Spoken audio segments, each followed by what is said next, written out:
সম্মানিত দর্শক, আজকে যে খবর পেয়েছি এই খবরটা দিতে আমার কলিজাটা কেঁপে উঠছে। আমি আসলে আতঙ্কিত, আমি ভয় পাচ্ছি কতক্ষণ বেঁচে থাকব। ভারতে নিযুক্ত ইসরায়েলি রাষ্ট্রদূত ভারতের শক্তিশালী গণমাধ্যম এনডিটিভিকে একটি সাক্ষাৎকার দিয়েছে। সেখানে তিনি স্পষ্ট ভাষায় বলেছে, বাংলাদেশ এবং পাকিস্তানের উপর আমরা পুরোপুরি নজর রাখছি।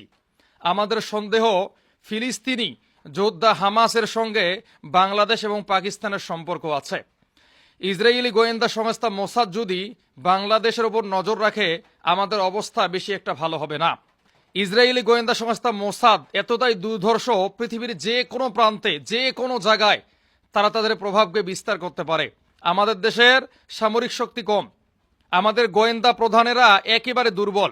হামাসের এই বিশাল কৌশলগত বাহিনীর সঙ্গে কিভাবে আমরা মোকাবেলা করব? আমার তো মনে হয় ইতিমধ্যে বাংলাদেশে হাজার হাজার ইসরায়েলি গোয়েন্দা সংস্থা মোসাদ কার্যক্রম শুরু করেছে। বাংলাদেশের সামনে ভয়ঙ্কর বিপদ। একদিকে ভারত বাংলাদেশকে দখল করতে চায়, অখণ্ড ভারত তৈরি করতে চায়। কালকে ভারতের একজন উগ্র নেতা বলেছে বাংলাদেশকে তারা পুরোপুরি দখল করবে, ভারতের মুসলিমদেরকে বাংলাদেশে পাঠিয়ে দিবে। অপরদিকে পশ্চিমবঙ্গের মুখ্যমন্ত্রী শুভেন্দু অধিকারী বলছে বাংলাদেশকে দখল করবে। আজকে ইসরায়েল সরাসরি ঘোষণা দিল যে তাদের গোয়েন্দা বাহিনী বাংলাদেশে কাজ করতেছে। তাহলে আমরা কিভাবে ভিডিও তৈরি করব? আমরা যারা ইরানের পক্ষে কথা বলছি, ইরানের ভিডিও তৈরি করছি।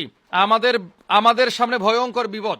যে কোনো সময় আমরা গুম হয়ে যেতে পারি, যে কোনো সময় আমাদেরকে উঠিয়ে নিয়ে যাওয়া হতে পারে, যে কোনো সময় আমাদেরকে গুপ্ত হত্যা করা হতে পারে। সুতরাং কতক্ষণ বেঁচে আছি জানি না। সকলের কাছে অনুরোধ থাকলো ভিডিওটা প্রচুর পরিমাণে শেয়ার করেন। আর আমি যে কথা বললাম ভারতের এনডিটিভির প্রতিবেদনে ঠিক এমন করে বলা আছে। তো সকলে ভিডিওটা শেয়ার করেন যেন প্রশাসন পর্যন্ত এই খবরটা যায়।